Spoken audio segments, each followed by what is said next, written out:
Oh, that's right. Happy Earth Day! I look at a tree. some green. See? Bark. Bark. Leaves.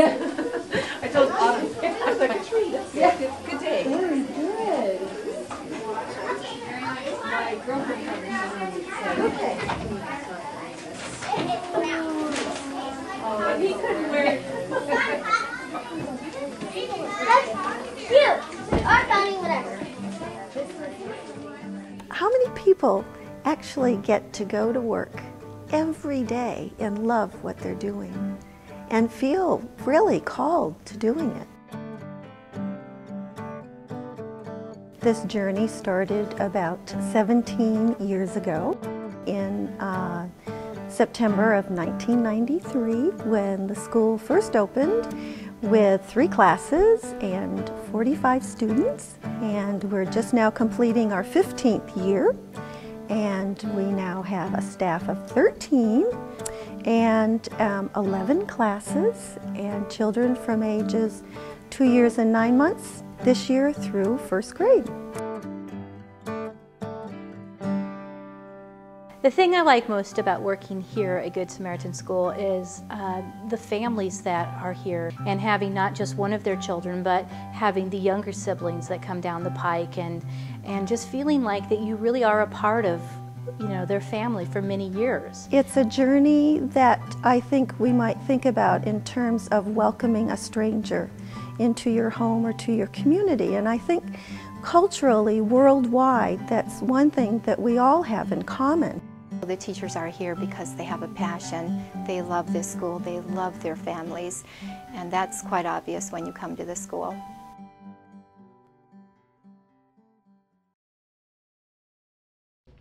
Well, the Episcopal tradition is a very open one, and we, of course, are very passionate about our own beliefs and our own faith tradition, but at the same time, we're very open and tolerant of not only other Christian traditions, but all faith traditions. We are an inclusive community, and that is very evident in our part of the National Association of Episcopal Schools. Episcopal schools actively seek and ask people to be a part of them that can share their faith journey with us as a community as well. We love Good Sam. It's the best school. The good solid foundation that they can get from this school is great skill, Christian school, small class size, and good teachers, and social skill, the combination of everything. So we are very fortunate.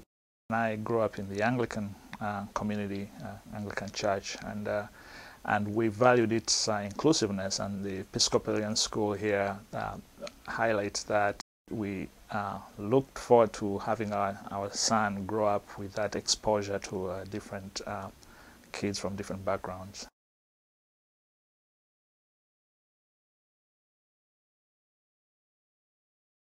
With the pre-K kids I have right now, they'll give me suggestions of things that they would like to do with their projects other than what is maybe out there and materials that may be out there, getting the material so that they can do that, letting them go ahead and do their ideas with it, include any language that may evolve out of that too.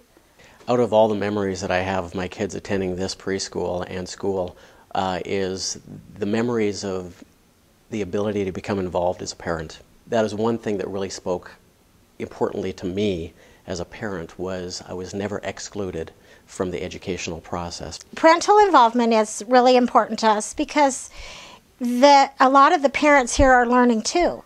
And when they're with us and they're teaching their kids, you know, and we're working with them, when we're all on the same page, then that child's going to grow up to be the best that he can be. I really liked where Emma's dad, he came in and we did that.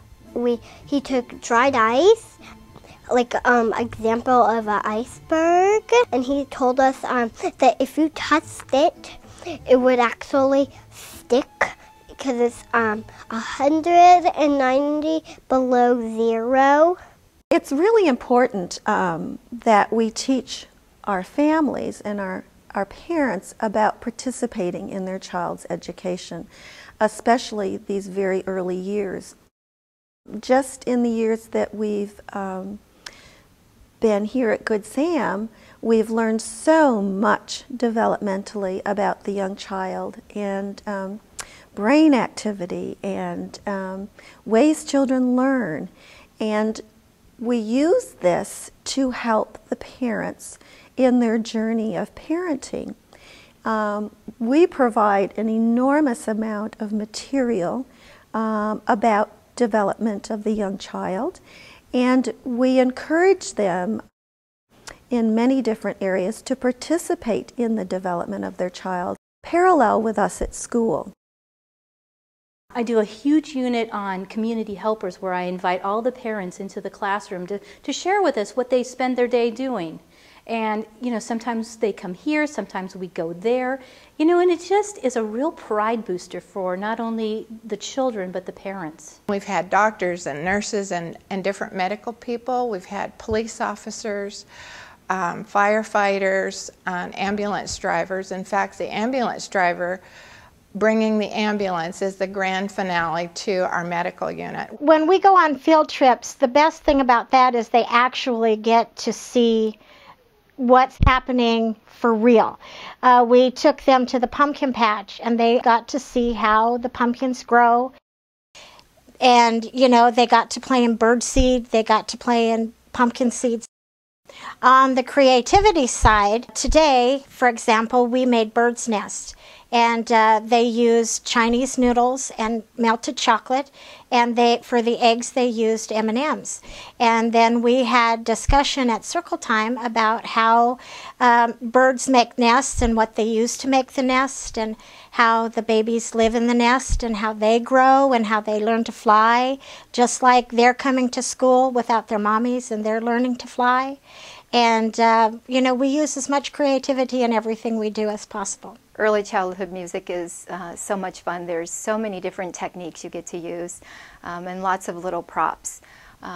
For instance, you know, today when we're learning about the way notes move on a staff, we're able to incorporate the piano and hearing the notes moving up and down, and we're able to incorporate the parachute and have movement where we can use our large and small motor skills, and we can actually feel the phrasing of music, feel it going up, singing the songs.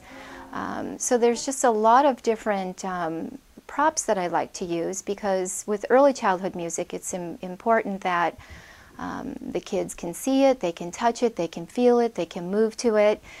So I use a variety of things: ribbons, beanbags, parachutes, balls, lots of instruments.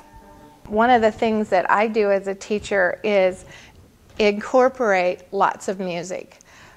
So music is not only something we do as we sit down for a group time, but it's also something that we do to give directions, and they start singing the songs as they're working puzzles, and they're just belting out songs. And sometimes when the windows are open, the parents come in and they go, "Oh my gosh, I didn't know they knew that song." But the whole class spontaneously, not in a group time, but spontaneously was just belting out a song that was warming the cockles of their hearts as the parents were entering quietly and waiting outside the door. My child is learning a lot here. He loves the arts class which he's in.